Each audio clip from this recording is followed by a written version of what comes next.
London, an Indian businessman who has been living in Ukraine for 30 years has revealed how his business of making packaged food that he says can survive radioactivity from an atomic attack helped him out when he fled Kyiv with his Ukrainian wife.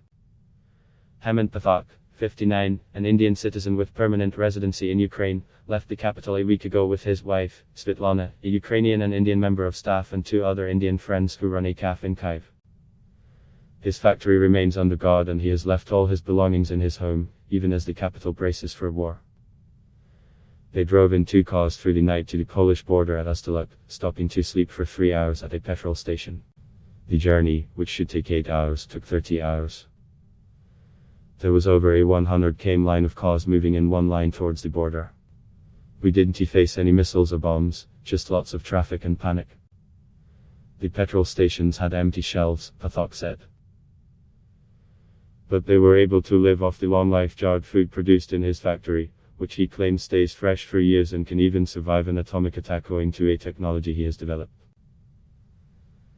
His daughter, 22, and her Ukrainian boyfriend got out at Lviv as the boyfriend would have not been allowed to leave Ukraine. They are being forced to fight, Pathak said. Even Lviv is now preparing for an attack.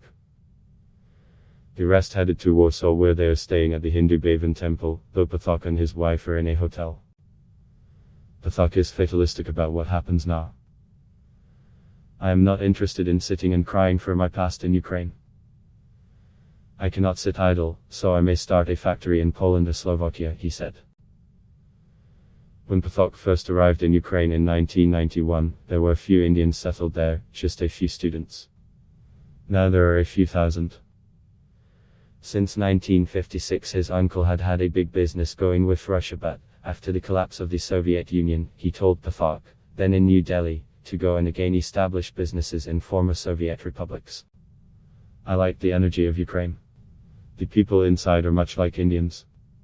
So I decided to stay, he said. Pathak does not blame Russia for the invasion. The dispute has been going on for 8 years. I live near the airport and for the past 5 months, a lot of Western ammunition, tanks and other machinery has been coming in. Russian troops came to the border much later. It is a war of other countries. As for India abstaining at the end, he said, maybe India knows more truth and doesn't want to get involved. I'd block test why.